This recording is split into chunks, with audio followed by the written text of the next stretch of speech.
കാളകൾ കുമ്പിട്ടാരാധിച്ച തിരുവോസ്തി. 1296 പോളണ്ടിലെ ഗ്ലോട്ടോവോ നഗരം. പോളണ്ടിൽ ലിത്വാനിയൻ അധിനിവേശം നടന്നപ്പോൾ ഭയന്നു വിറച്ച ഗ്ലോട്ടോവക്കാർ 4 പാടും ചിതറിയോടി. അപ്പോൾ അവിടുത്തെ ഇടവക വികാരി സക്രാരിയിലുണ്ടായിരുന്ന കുസ്തോതി എടുത്ത് ഒരു കൃഷിയിടത്തിൽ കുഴിച്ചിട്ടു. അത് വെള്ളി കൊണ്ടുള്ള സ്വർണം പൂശിയ ഒരു കുസ്തോതിയായിരുന്നു. അത് ശൂന്യമാണെന്നാണ് അദ്ദേഹം കരുതിയത്. എന്നാൽ അതിനുള്ളിൽ ഒരു തിരുവോസ്തി ഉണ്ടായിരുന്നു. ലിത്വാനിയൻ സൈന്യം ഗ്ലോട്ടോവയിലെ ദേവാലയം പരിപൂർണമായും നശിപ്പിച്ചു. വർഷങ്ങൾ പലത് കടന്നുപോയി. കുസ്തോതി കുഴിച്ചിട്ടിരുന്ന വയലിൻ്റെ ഉടമ വിളവിറക്കുന്നതിനായി നിലം ഉഴുതുമറിക്കാൻ തുടങ്ങി. കാളകൾ നിലം ഉഴുതുകൊണ്ടിരിക്കുമ്പോൾ പെട്ടെന്ന് കലപ്പ എന്തിലോ ഉടക്കി. കാളകൾ എത്ര ശക്തിയായി വലിച്ചിട്ടും കലപ്പ അനങ്ങിയില്ല. പെട്ടെന്ന് പ്രകൃതിയിൽ വലിയ മാറ്റം അനുഭവപ്പെട്ടു. അത് കർഷകനെ ആശ്ചര്യഭരിതനാക്കി. വയൽ പ്രകാശം കൊണ്ട് നിറഞ്ഞു.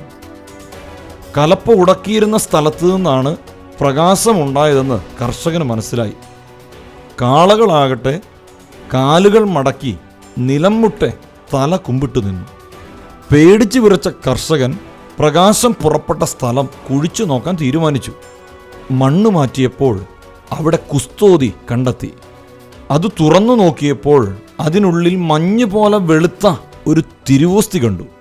അത്ഭുത വാർത്തയറിഞ്ഞ് ജനങ്ങൾ ആ വയലിലേക്ക് പ്രവഹിച്ചു.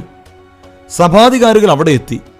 അടുത്തുണ്ടായിരുന്ന ഡോബ്രോമിയാസ്തോ ദേവാലയത്തിലേക്ക് അത്ഭുത തിരുവോസ്തിയും കുസ്തോതിയും മാറ്റാൻ അവർ തീരുമാനിച്ചു. പ്രധാന അൾത്താരയിൽ തന്നെ തിരുവോസ്തിയും കുസ്തോതിയും പ്രതിഷ്ഠിച്ചു.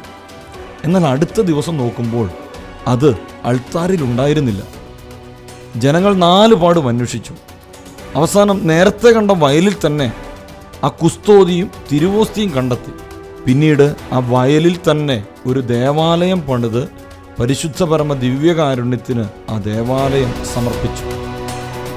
മിണ്ടാപ്രാണികൾ പോലും ആരാധിച്ച പരിശുദ്ധ പരമ ദിവ്യകാരുണ്യമേ, നിശബ്ദമായി ദിവ്യകാരുണ്യത്തിൻ്റെ മുൻപിലിരിക്കാൻ ഞങ്ങൾക്ക് കൃപ തരണേ. പരിശുദ്ധ പരമ ദിവ്യകാരുണ്യത്തിന് എന്നേരവും ആരാധനയും സ്തുതിയും പുകഴ്ചയും ഉണ്ടായിരിക്കട്ടെ. വിശുദ്ധ കുർബാനയുമായി ബന്ധപ്പെട്ട വീഡിയോകൾ നിങ്ങൾക്ക് ലഭിക്കാൻ ഈ ചാനൽ സബ്സ്ക്രൈബ് ചെയ്യുക.